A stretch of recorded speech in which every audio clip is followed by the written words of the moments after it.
You're listening to the Braver Angels podcast, a new way of talking politics. I'm your host, Alma Cook.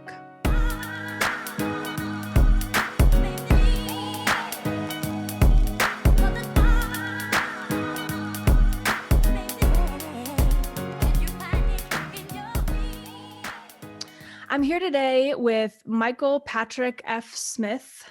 He is a musician and a playwright and the author of a new book from Penguin Random House called The Good Hand, which chronicles in a very creative and, dare I say, artistic way, his experience working in the oil fields of Williston, North Dakota. Michael, thank you so much for being here. How you doing, man? I'm good. Thanks for having me. This is You're coming at us from Key West today, is that true? I am, yeah. I'm doing a writer's residency here in Key West, so I can't complain. I've been getting a lot of sunshine. It's pretty far from working in the oil fields of Williston, North Dakota. Yes. Well, it's warming up here. I think we're at maybe 60 or 70 today. Oh, nice. We did have 60 mile per hour winds a few days ago, which was brutal. Heard that. And so I already gave away a bit of the plot here. You and I are coming together with very similar stories, eerily similar. I'm also a professional musician. I also have experience in the Williston oil patch. I'm here as we speak because I own a company up here. And I gotta be honest, you're killing my pride a little bit because I like to be the most unique person in the room at all times. And you've stolen my story out from under me. But I'm still so happy that you decided to join us. Yeah. There aren't too many people who, I guess, live in big coastal cities who have made their way out to Williston. Yeah, exactly. You've got the Brooklyn Williston connection. I've got the LA Williston. Well, Michael, I discovered you when my Braver Angels colleague, Micah, sent me a piece of yours that was on the front page of the New York Times Sunday Review. Was that February? Back in February? Yeah. Okay. Yeah, it's about oil and gas, and it is called The First Step is Admitting You Have a Problem. And I encourage everybody to look it up, bookmark it on your phone, check it out after this podcast. It's not super long. But I was super struck by it because a lot of times when people send me articles about the oil patch, I brace myself for some kind of gotcha. Like, oh, Alma, I know you work in oil and gas. Look, check out this spill that just happened. Right. Bad on pollutants. Don't you feel bad about working in such a terrible industry? But what I found in your piece was something I've never actually seen in a publication like the New York Times.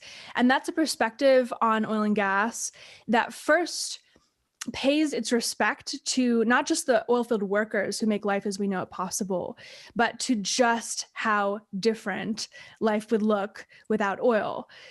So why don't you go ahead and paint the picture that you painted in the beginning of your piece about how dependent we are on petroleum products? Yeah, I think a lot of people, and me too, I always thought of oil as sort of in terms of transportation or in terms of war. It's a resource that's necessary, and that sort of there's been a lot of fighting over it. But as I worked in the oil field and started to dig more into the science and the history of oil, I just came to learn that, for instance, all of our clothing is made with oil. So any kind of polyester blend is essentially, especially the more comfortable and slinky that it is. It's all petroleum. Yeah, women can appreciate that. Right. So your yoga pants are gas. Mm-hmm. And then on top of that, basically any finish. So in our paint, the way that we paint the walls has oil in it. The floors have petroleum products. On top of that, there's a whole list. So it's like everything, any kind of lotion that you use, all of them. And the biggest, kind of the weirdest ones are pharmaceuticals. That the gelatin capsule is an oil delivery system. And also in order and there's a process called pharmaceutical purification that requires petrochemicals. So aspirin basically is just petroleum. And a lot of pretty much any medicine, any modern medicine that you're taking is cleaned through a process using petroleum. On top of that, oil is used in a process to create synthetic ammonia, which is used in all of our fertilizers. So we're eating oil. And basically, I think that obviously there's, incredibly destructive elements that petroleum extraction has caused. But to address anything, I think you have to kind of know the facts. And I've been surprised at people I know who are very environmentally conscious, but had no idea that literally every single thing in modern day life runs on petroleum. Mm-hmm. Yeah, you look around the room, and if you were to disappear every single item that didn't use petroleum products, you'd be looking at an empty room. In fact, you probably wouldn't be in a room at all, because the very wall that everything is so woven into the petroleum industry. Yeah, to truly get away 100% from petroleum involves a return to a pre-industrial society. Mm-hmm. Yeah, and some people are for that. Like my boyfriend, for example, is all on the hunter-gatherer tip, and that's a choice. And I get why people would want to break up with oil and gas. I can imagine why, but I'm not sure that people appreciate just how messy that breakup would be. And there's actually another challenging element, which I'm sure you've thought about a lot as well, as somebody who cares about inequality, for example. And that's if you turn off that faucet, if you say, we're not going to drill anymore, well, fuel becomes more expensive. Food becomes more expensive. Every single manufactured product that we rely on to keep the current standard of living that we're used to becomes more expensive. And who does that disproportionately hit? But those lower and middle class Americans. It's not the guys on Wall Street who are like, oh, this is, now taking out so much more of my check. They don't care. It's pennies to them. And I'm wondering if you've thought about that as well, Michael. Yeah, I mean, I think about inequality as so woven into the world that we live in. And for me, it goes back to the same issue, which is consumerism, and living in a consumeristic society, participating in that society. I mean, we all have to decide how much we want to participate in it. But I think a lot of people act like there's no possibility of not ordering things off Amazon, for instance.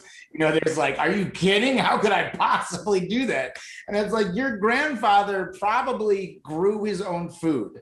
So it wasn't even that long ago that we were dealing with some of these issues. And as far as inequality goes, I mean, everything is just so unequal that every bad thing hits poor people worse. Every good thing happens more easily to people who are wealthy. Yeah.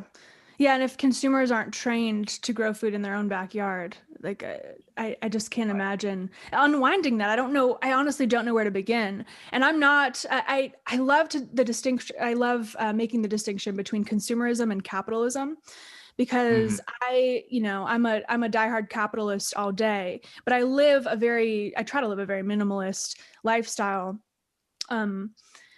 Because I don't think it's necessarily good for the soul, first of all, but also you're right. If we care about these environmental impacts, well, how much are you willing to give up? Because we all have a much bigger stake in it than I think people realize.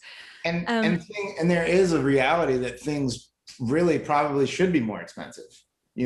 I mean, things cost more. If we were paying the real cost for things, they would be more expensive. I think that the capitalism versus socialism debate does just kind of skip over consumerism, which is intrinsic to both ways. And I think consumerism is perhaps the bigger problem than a well-regulated capitalism, which is almost another, which interesting. Oh my gosh, we could totally go down this rabbit hole and make a whole podcast about the consumerism capitalism thing. I am wondering, I mean, listeners are already probably wondering, we mentioned that you're coastal. Let's go back to the beginning and tell people how you got in this in the first place. What made a guy in Brooklyn decide to pick up and leave everything and go to Williston, North Dakota? Well, I grew up in rural Maryland. So I grew up on a farm. It was a poorly working farm. And I'd left sort of the rural life behind to pursue an artistic life as an actor and a musician. And so I was living in New York, and it was a combination of a few things. I've always done kind of jobs to collect money so that I could then act, try to act in a play or try to put on a play or try to like make a record, so so I have a list of jobs I've done as long as my arm. And when I started hearing about the oil boom in North Dakota, I became more and more attracted to that idea as a way to really make some funds. This was 2013? Yeah, this is 2013. Okay. So it was I guess some people say that the height was maybe 2011 or 2012, but it was still the thick of the oil boom. And the more I read about it, the more kind of scared I was. I was like, that sounds like a scary, kind of terrifying thing. And it awoke in me a desire to sort of face that. I felt like, it's something I don't really write about directly in the book, but sort of running at my fears, it's like, well, what's there? Why does it kind of make me nervous and scare me? The other reality is that I was at loose ends in Brooklyn. I was drinking, I was doing a lot of cocaine, I was sleeping around. I was, honestly, that stuff is fun to do. It's not like it's always like this sort of tragic thing. But it was at a point where it was sort of leaving me at loose ends. Things in my childhood that I thought I'd really dealt with, I just hadn't. And so in some ways I sort of just blew up my life and did this extreme thing for financial reasons, and also because I just needed to make a big move. Yeah, I definitely got the sense that you were mostly, if not partially, in it for the adventure. There's almost like a masochistic, like, oh, I got to push myself to the limit sense when I was reading your work. And honestly, it's funny because you did come from this, dare I say, debaucherous situation in Brooklyn right before you came up here. And yet when you come up to the oil patch and you talk about these interactions you're having with these gentlemen you're meeting at bars, which, by the way, mentioning DK's and J-Dub's Bar and Grill and Lonnie's Roadhouse, I'm like, oh my gosh, I feel like I'm an extra in a movie. I've been to all of those places and I'm seeing myself on screen. It's crazy. But you're engaging these guys and there's something kind of virginal about you. And I don't know if you felt out of place as I thought you did, or maybe I'm projecting my own experiences on you there, but how did you fit in with the people around you that you found? I mean, at first I didn't feel like I fit in. And I think that that's something that I do write about. It was sort of like, it felt like a very, very different world than the one that I'd been in. But they were, but I think that I've been blessed with the curse of sort of feeling out of place all the time. I'm sure you're the only artist who's ever felt like a misfit. Right. But I've always found myself, my actor buddies who are like probably the closest to me are also sort of blue collar guys who just kind of fell in love with acting. And but I've always had like a tension, I think, between these different parts of myself. And I definitely hadn't. I mean, I'd been in Baltimore and then in New York, for like 15 years or something. So it had been a long time since I'd really been in rural America, And I think that was maybe that's what you mean by kind of virginal or just sort of out of place. Yeah. Yeah, there's one aspect in which I think you resonated a lot with the locals here. And you talk about this a little bit when you mention what you call the Williston hello, which is basically you meet somebody at a bar, you're like, what do you do for work? Also, P.S., my dad beat the shit out of me when I was a kid. Yeah. And you, I was not at all expecting, Michael, to learn so much about your childhood in a memoir like this. But I thought it suited the work so well because you're right, a lot of the boys up here had similar backgrounds. And maybe you could share a little bit about that. Yeah, I was struck when I arrived at how open and frank so many of the guys I met were about their fathers being abusive. And it kind of shocked me. That's generally not something I bring up in conversation, my background like that. And so it struck me, and it was really puzzled me when I was out there, and it continued to puzzle me for years. You know, it took me 6 years to write the book. And it was good because it forced me to really spend time and really think about these moments more and more deeply. I honestly had no intention of writing the book as a memoir or of writing about my own childhood. What started to happen was I kept being encouraged by my editor and my agent, because everyone's question was like, well, why are you there? Well, why are you there? And I was like, well, I don't even fucking know. I don't know why I do anything. Like, why do I do anything? So I kept getting pushed. And so I kept being like, why was I there? Why did I do these things? And the other thing was that as I was writing about other people's lives and the lives of these guys who I met and came to love, and as I was writing about sort of personal things in their background, it just seemed to me that ethically, I had no choice but to reveal as much of myself as possible.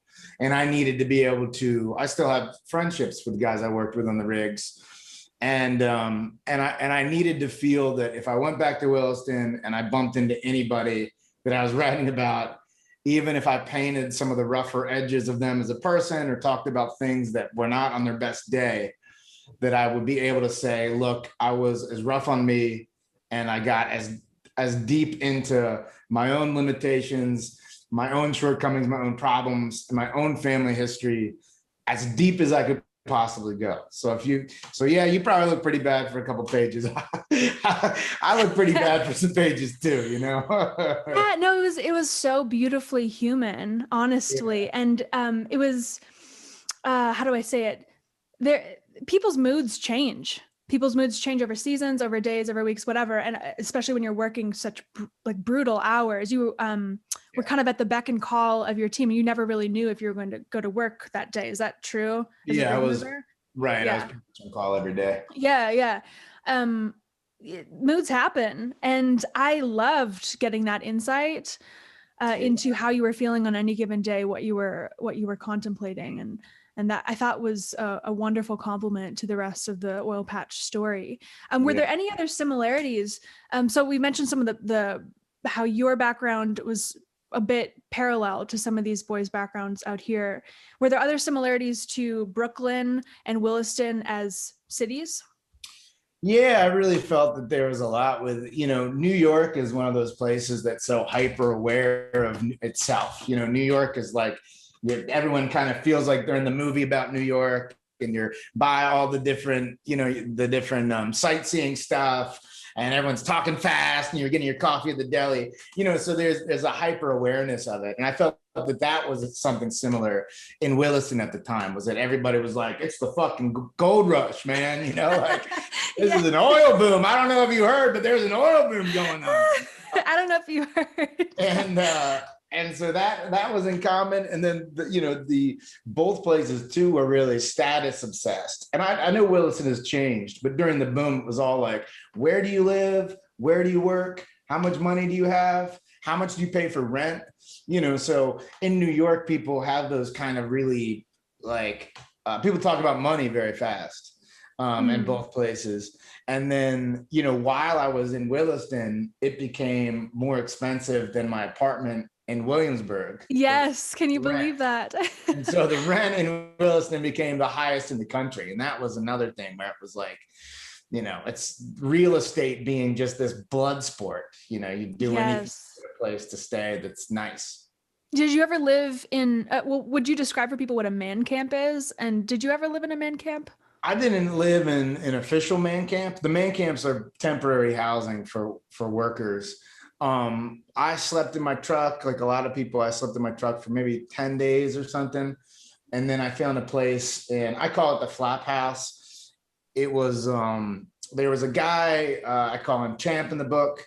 And he had basically turned his townhouse into its own kind of man camp. And so I rented a mattress on the floor in this townhouse. There were 4 to 5 other guys in the living room. Many of whom snored. Man, some big snorers, And then there were 3 small bedrooms that had, I think at the height, the house had 13 to 14 people. And I'm still in touch with Champ. Actually, we've been talking. Oh, you're kidding me. Yeah, he I want to meet him. I want to know where the flop house is. I want to go find it. Well, yeah, he's funny. He gave me a little bit of hell, but he was also like, man, it's true. Yeah. Yeah, and he was like, you were only there for a little bit of it. Like he said, it got even. Oh, it's changed so much, Michael. Yeah. I can't tell you. I mean, the Williston that the oil field that you talk about in this book is basically an oil field that I've never met. I started finding my footing here around the time that you left, and I've been working here ever since. And even in that time, there's been profound changes, not just in the local culture and how people relate to one another, and not just in how many more women there are in town. Because I remember what it was like to get up on a plane to Williston and be the only chick on that whole flight. But the safety measures are so much more stringent. Right. That's one dynamic that's certainly changed. But at risk of going too deep into that, I really do resonate with those parallels: the expensive real estate, the profound sense of identity. And there's also, when I think about LA and Williston, I think about, you're going to this place to kind of milk the resources there for your own gain, and then head home. And some of us head home with our tail between our legs because we didn't, quote unquote, make it. But others strike rich, and some decide to stay, and it's this really interesting kind of fairy tale. Yeah, that's true. Go ahead. I'm gonna grab your book real quick. Yeah. You want to add? I was just thinking that's so true. It's like you go to New York to like make it on Broadway or whatever. You go to the oil field to make it as an oil field hand. You go to LA to break into Hollywood, and everybody's from a different place. And you get this kind of like, for me, Williston was like the melting pot, like fast forward, it was sort of, which made it like closer to like gangs of New York than to modern day New York. It was very tribal. Oh, I love these parallels. I could nerd out with you all day about this beloved town of mine. I guess another way that it's changed a bit since you were there is in the music culture. And there's a quote about music here. I'm the co-chair of Braver Angels' music committee, so I would be remiss if I didn't mention this. Yeah. You say on page 105, in Williston, the lack of music felt dangerous. There was a gaping hole in the heart of Williston where music should have been. Boomers, and by boomers, you don't mean baby boomers, you mean people who came up here for the boom. Boomers had no voice, not just politically, which is obvious, but to sing along with, which is possibly more important. Is there anything you want to share about that, Michael? Yeah, I guess it's just, when I was there, and I try to clarify it too. My view was colored as a person who was there to make money and to leave. So it was sort of like I was extracting the resources of the job from the oil company that was extracting the oil. And so there's some interesting writing around the idea of boomtowns as tools, as opposed to being like locations. So boomtown is like a place it's like a wrench that you turn to get what you want. While a place is going to have more of a culture. It has more of a settled culture, and there's a vibe to it. People, you move to a place because of the music scene. I live in Lexington, Kentucky right now, and that's one of the reasons I ended up moving down there, is because I love the music coming out of there right now so much. So, when I was there, it felt like this lack of a culture. It felt like this lack of a place to kind of like be able to hang your head, and that seemed scary to me. Yeah, no, I can understand that. I think the evolution from that version of the town to what it is today, which granted, we don't have a thriving music scene, but we do have something called Nights on Main in the summer, where every Thursday downtown there's live music. I've played myself at a place called 11 Lounge, where they have this great little bar and good vibes. A lot of that change happened, I think, when people started to have kids up here, because they would move their girlfriends up, the ones who were willing. And then, we had a baby, and I guess we're plopping down here. And with that, that stability, it takes a little bit of time, but with that does come a lot of these I love this tool versus place analogy, these elements of true places rather than just the tools. That's really, really cool. Yeah. I wonder if you would talk a bit about your relationship with Woody Guthrie and Pete Seeger. There's Woody Guthrie quotes woven all throughout this book. Right. And Pete Seeger, I believe you write a bit about, how he viewed the role of music, particularly in politics. If there's anything you want to say about those gentlemen. Yeah, I became a big Woody Guthrie fan. I wrote a play about Woody called Woody Guthrie Dreams.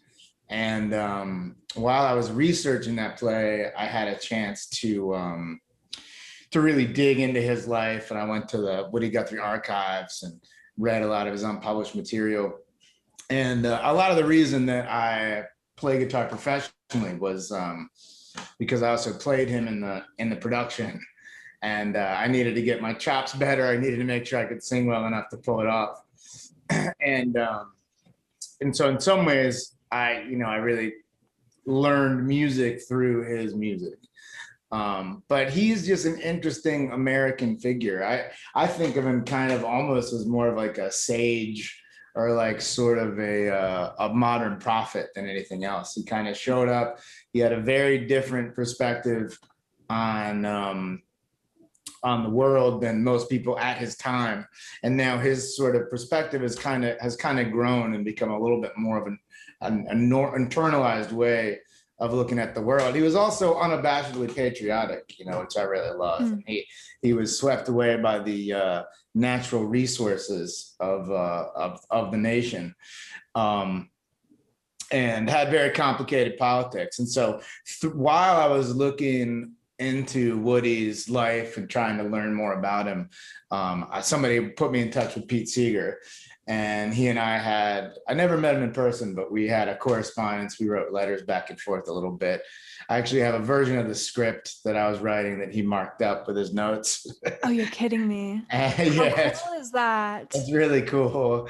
He was an incredibly generous man. And, he lived music in a way that I found profound. I remember talking to him on the phone, and in the midst of conversation, he would sing snatches of songs just to illustrate a point, or just during conversation. Oh my goodness. Yeah, to just describe what was happening. And it was really amazing, So one of the things that I find most profound with him is that his own politics got him in a lot of trouble.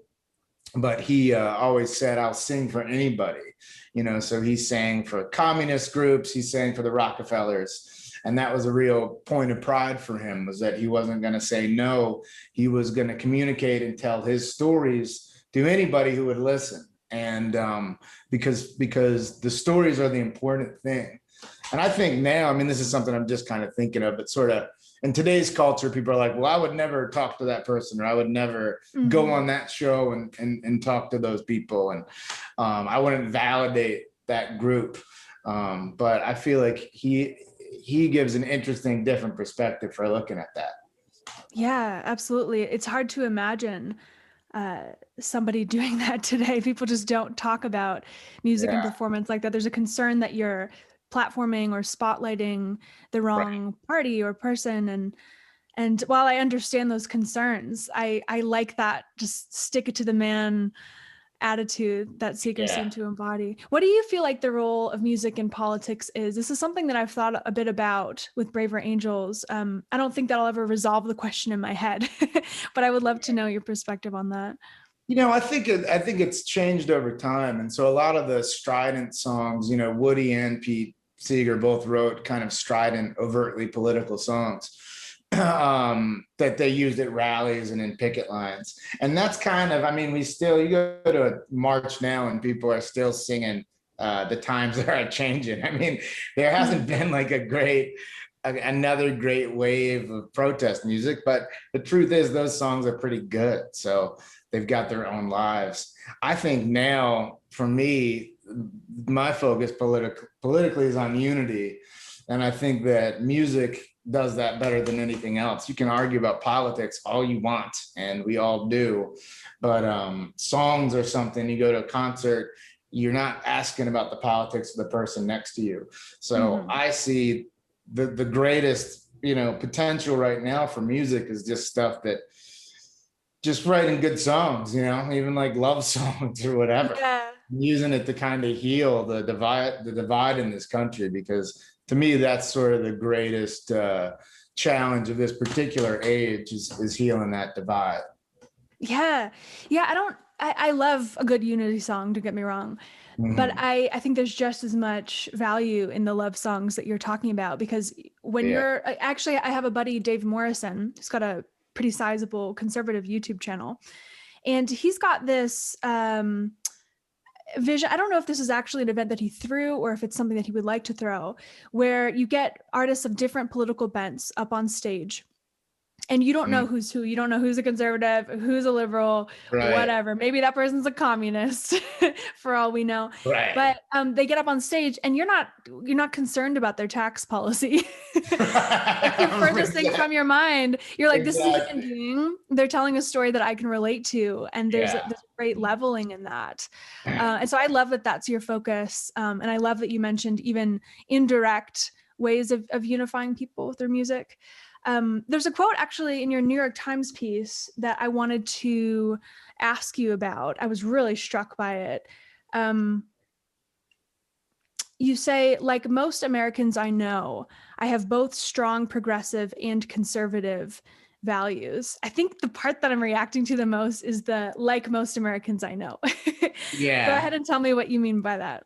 I just find that, just about everybody I know is either watches Hannity and believes everything Hannity says and agrees everything with Hannity, or there's Rachel Maddow. Then they watch Rachel Maddow, and those are like the two people. And everybody that I tend to talk to will sort of, in the first step of the conversation, parrot one side or the other's view.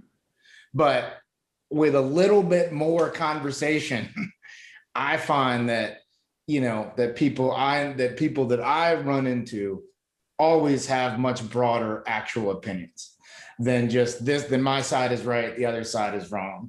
And whether it's like weed legalization or trans rights, or it's always hard to say, or whether it's like economic policy, there's everybody I feel like I've ever met has a much more nuanced belief system than this kind of one side or the other bullshit that everyone's so entrenched in right now. I'm also somebody, I like talking to people I don't agree with. I'm primarily, and consider myself to be very progressive, but one of the guys I remember, a truck driver in North Dakota, who I ended up, I don't write about him in the book, but we'd ride around, and he was a Ron Paul supporter. He thought that we should appeal, I think, the 15th Amendment. He was so conservative, he didn't believe that we should have the direct elections of senators. So you're talking to somebody who may or may not agree with him. Okay. Yeah. I'm one of the Brave Angels conservatives. Yeah. So it was so funny to me, by the way, how much crap you got from the boys about being a Democrat or voting for Obama specifically. It was such a riot. But they didn't treat you differently as a person. I mean, they teased you about it. Yeah. But that's super interesting. Yeah, it's funny because I definitely took a lot of shit about it. But people's reaction to that little moment in the book is funny, because some people are like, I can't believe you were treated so terribly. I was like, well, I wasn't really treated terribly because I voted for Obama. It was, it's good to hear you. I felt like it was mostly teasing. Some of it was pretty rough teasing, but that's the fucking culture, No, that's just the culture. Exactly. As you were talking about, how most people share more values than they might think they do, or have more nuanced perspectives, I thought as well about what you've said before about how some of the people out here in rural areas are actually quite, quote unquote, green. I'm wondering if you could talk a little bit about that. Well, I found that the people I met in the oil field and the families had a greater understanding of the environmental impact of mining and oil extraction than anybody I've met who, I guess, pursued it intellectually. because it's in your backyard, So I was talking to a guy who is an oil hauler, and he said, he was like, look, I believe in global warming. He's like, I'm like 10 years to retirement. He's like, what am I supposed to do? Completely change my whole life? So I feel sympathetic about that. But I find that the people that live next to it just understand it better. And they also, go ahead. I feel like in this society too, we've just devalued practical knowledge and life knowledge. That's something that my book is about too, because you read the newspaper these days and it's all some guy who has a master's degree or is a doctorate in some obscure fucking thing. And like, sure, you can get your master's at Yale in oil extraction, but like or in environmental something or other. But it's just that, and that's not to say that isn't valuable, but it's overvalued. It's way overvalued. And I think something that my book doesn't do, it's like, if you read, I've read a bunch of these sort of basically poor white people memoirs, whether it's like Hillbilly Elegy or these other ones, and some of them are good. They almost always end with the writer going and getting an education and becoming, going to getting their master's degree. And I think that's one of the reasons that the ones that do so well is because they can form to the worldview of like a Reese Witherspoon or somebody who thinks that this sort of college knowledge is the only knowledge, Yeah, the ultimate come up is them graduating from the blue collar life into something refined. Right. Yeah. But these guys out here love it, and they know how to till the ground and hunt. And I mean, my buddy's got a freezer full of elk right now, that feeds them for the entire year. Elk spaghetti, elk burgers, elk steaks, elk for days. And my next door neighbor has a farm up here. We could buy a quarter of a cow if we wanted to. And that's not something you can get in LA or Brooklyn. And it's interesting that, if this global collapse were to happen, these folks out here would be pretty well equipped. You talk about a buddy of yours that did poaching or something during one of the boom and bust cycles of the market. Those are really interesting to me. Yeah, I think that living, when you're talking about living a life that reflects green values, many of the people who don't really care about green values are doing it the most. But you're not gonna, and that there is a rub there, right? Because if you're an quote unquote environmentalist and you're eating out at restaurants all the time, you're not doing your part. And to me, it's that simple. I was saying, I had another conversation recently where, I was basically said, like, I don't care what a person's beliefs are, but I do care about people's behavior. And that's another thing that we seem to have lost track of.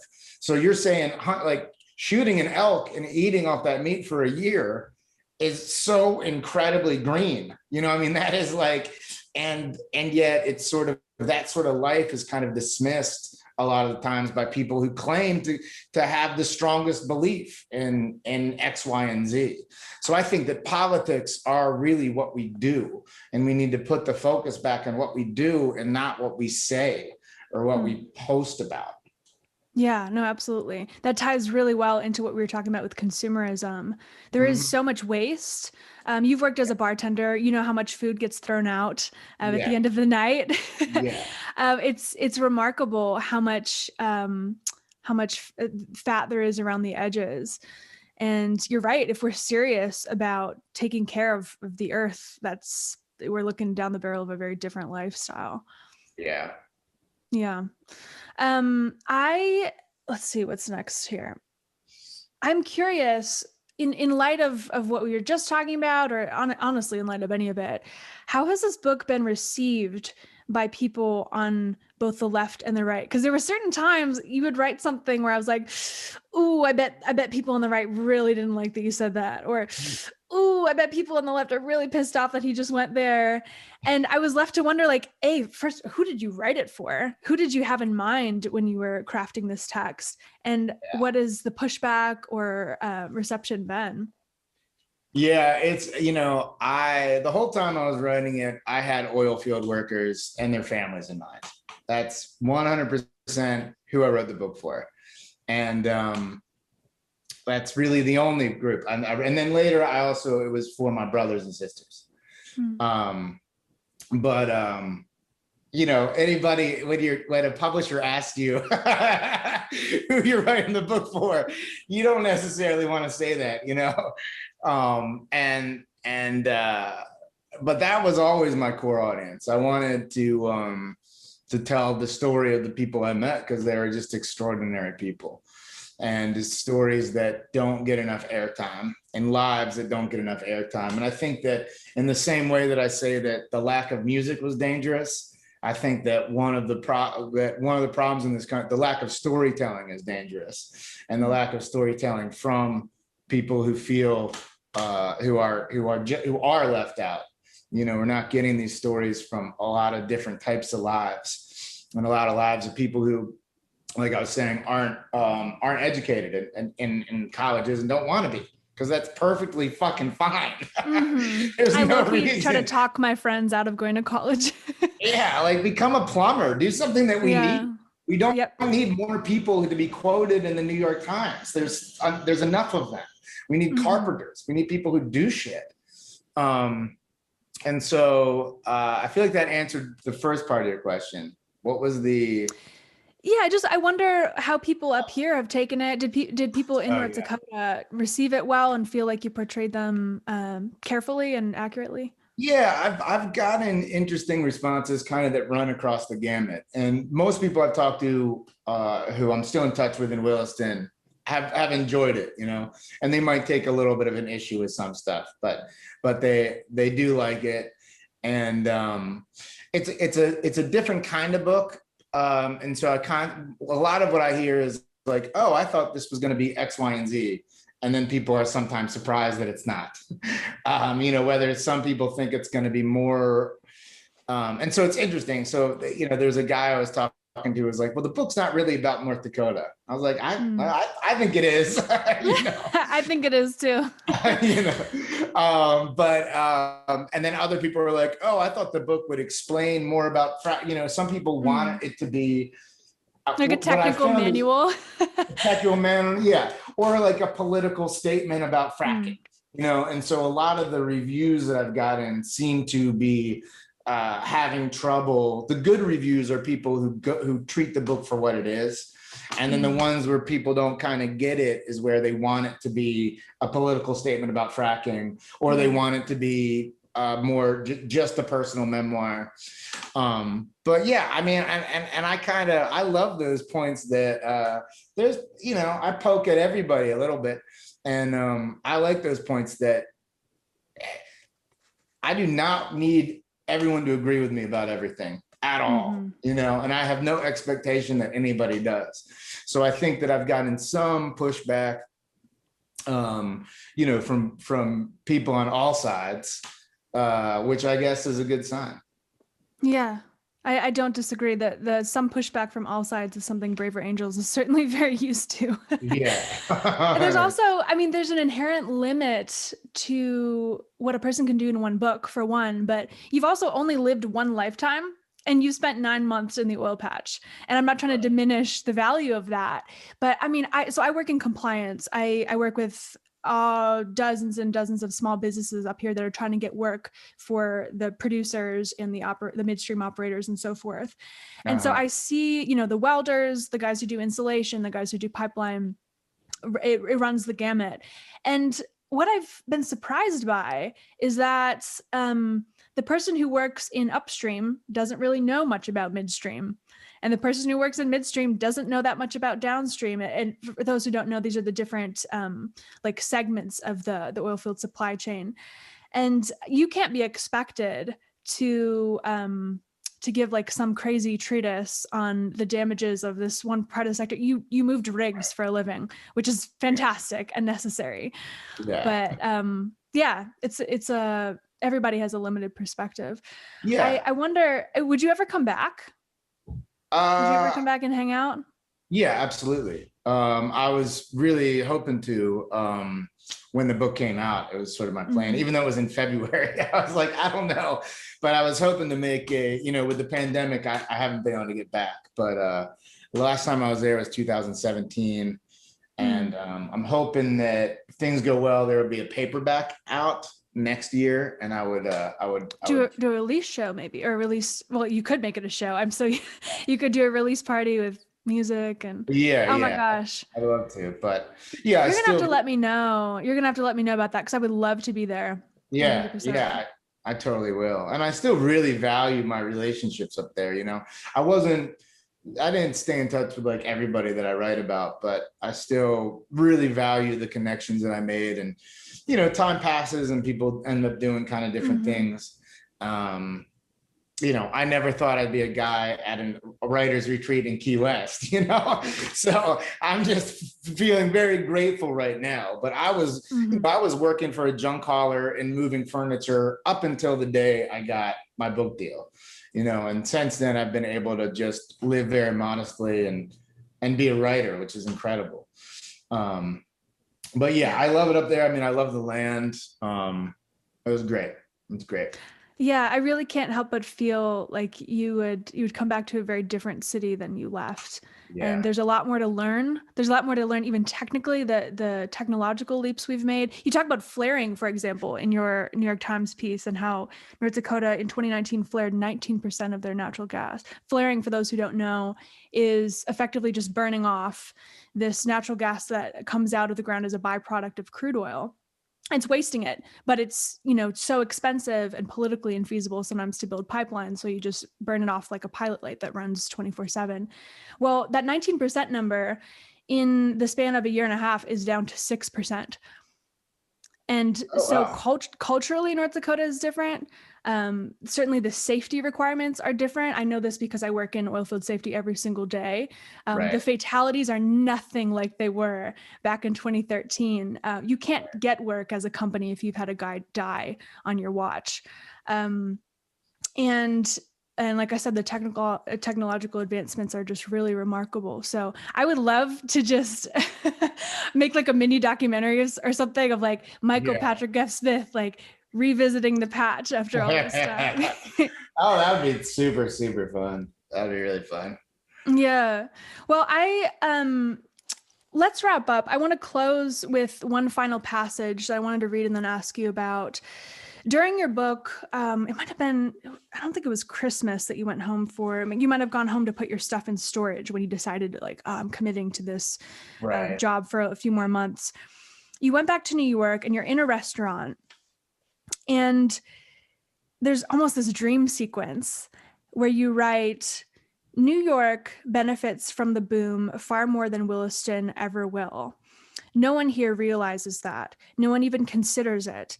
Here in this West Village gastropub, look at them. Everything they enjoy, every single thing, they get it from me.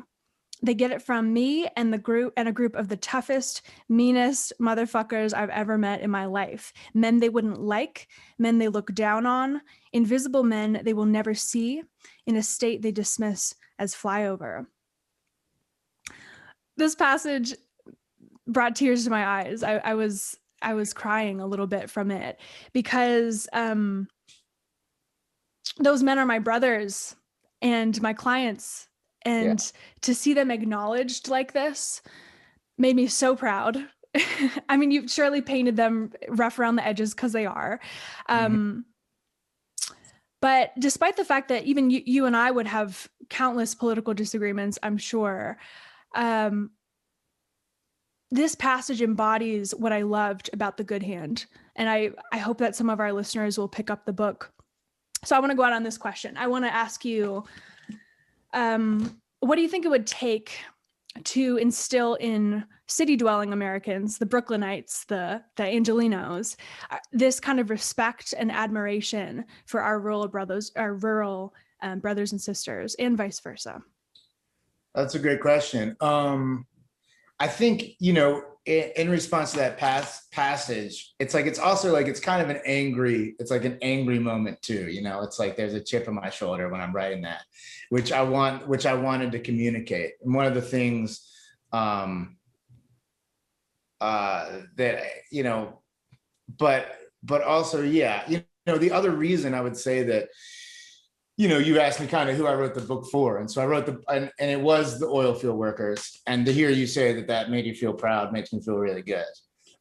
It was also for people in the cities. I mean, and people in, I moved back to Brooklyn for a while, and I have a lot of great friends there and a lot of wonderful people.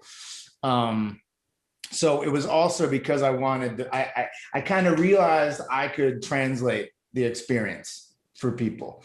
And that, which I could feel is something of like a sacred duty. I think storytelling is sacred, to be a messenger. But I'll say this about, I was back in New York when the pandemic struck, and I moved down to Lexington, Kentucky, which is my main residence right now. And almost everybody I know, the first thing they said when I said I moved, they brought up Mitch McConnell, right? They brought up Mitch McConnell. Are you going to vote for Mitch McConnell now? Or, are you going to get rid of Mitch McConnell? It's like, that was literally the first fucking thing people said. And it made me so angry, because like I vote once every 2 years.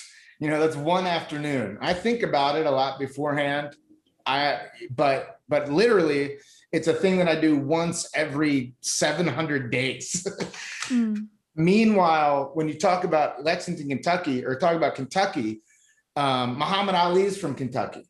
He's from Louisville. Hunter S. Thompson's from Louisville. Loretta Lynn. Bluegrass music, an absolutely important cornerstone of all American music. Whether you like bluegrass or not, the second song Elvis recorded was Blue Moon of Kentucky. It was a bluegrass song. That music has shaped American music. You can talk about dudes down there now. Tyler Childers, I think, is probably one of America's greatest living songwriters. He's making music out of there. Bell Hooks, the feminist writer, who's almost like a mystical sage. Her writings are so beautiful and so powerful. She lives in Kentucky. Wendell Berry, another writer who I think is one of our greatest living writers, is right down there. And so all that ignored because of some guy that you're never going to be able to vote for. Right? You're never going to vote or against Mitch McConnell if you live in New York or Los Angeles. And I encounter the same thing with friends of mine who are conservative. In fact, when I was living in New York, I guess you're voting for AOC now. It's like, I don't live in the fucking Bronx. I've never had any reason or any possibility to ever vote for or against AOC, and you will not either, unless you want to move to the fucking Bronx. And as far as I understand, she's got something like a 70% approval rating up there. So like, maybe talk to me about some shit that you like about the place, So I think that's what we just have to, that's what we need to do. Talk about the things that we love and the things that we care about. Another thing I've realized is that with my friends whose politics I agree with, I find those conversations so fucking annoying now too. They're just annoying. Like, and they don't like they're the things that actually affect our lives. And then there's all this static, and there's all this knowledge, and there's all this information about all these problems. So it's like my stance on a particular problem it can be on the front page of the New York Times, but that doesn't mean that I can do anything about it, or that having a conversation with somebody can do anything about it. So let's talk about the nachos. Let's talk about what we're eating. Let's talk about the music that we love. Let's talk about the things that we like to do, the things that bring us joy, because that's the only way we're going to have strength to actually fight any kind of political battle, or stand up for stuff we believed in when it actually matters. So that's kind of my soapbox, I love it. I love it. I'm cheering you on every word of that. Yeah. I thank you for being here today, Michael. Yeah. We're going to go out on one of your songs.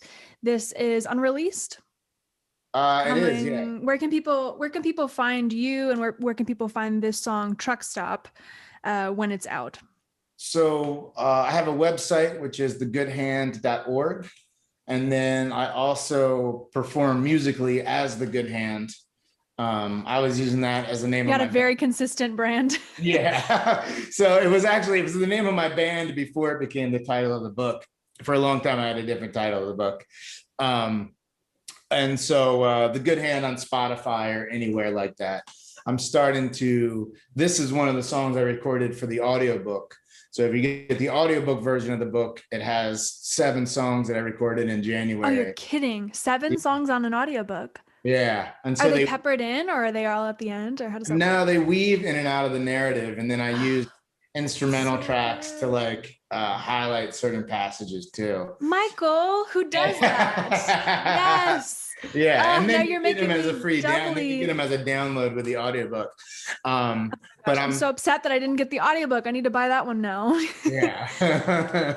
Yeah, I'm really proud about the audiobook because it was it was a really cool way for me to experience the book a final time and kind of say goodbye to it, kind of say farewell. Of course. And so, but over the next few months, I'm going to be releasing the songs from the audiobook here and there, and trying to get some traction that way and just put the tunes out in the world. Excellent. So Spotify, The Good Hand on Spotify. Yeah. Are you on Instagram, Facebook? I don't know what kind of. Yeah, I'm on Instagram and Facebook. Okay. I'm pretty easy to find. Michael Patrick F. Smith. Yeah, and Instagram is probably the one that's I use the most, but you can find me through the website. And and the song, and then the song Truck Stop is kind of probably the most classically North Dakota oil boom song that I've written. That's sort of about just getting to town and looking for work. And it's also the most Woody Guthrie inspired tune of the ones I recorded too. Wonderful. Well, everybody go buy the book and enjoy Truck Stop by Michael Patrick F. Smith. I wash my face in the truck stop bathroom, brush my teeth, I comb back my hair. I wash my face in the truck stop bathroom. I'm gonna find a good job around here. I can drive a truck, swing a sledgehammer, I can mix a drink, and I know a joke or two. I can drive a truck, swing a sledgehammer, I got 2 good hands. I'm gonna put on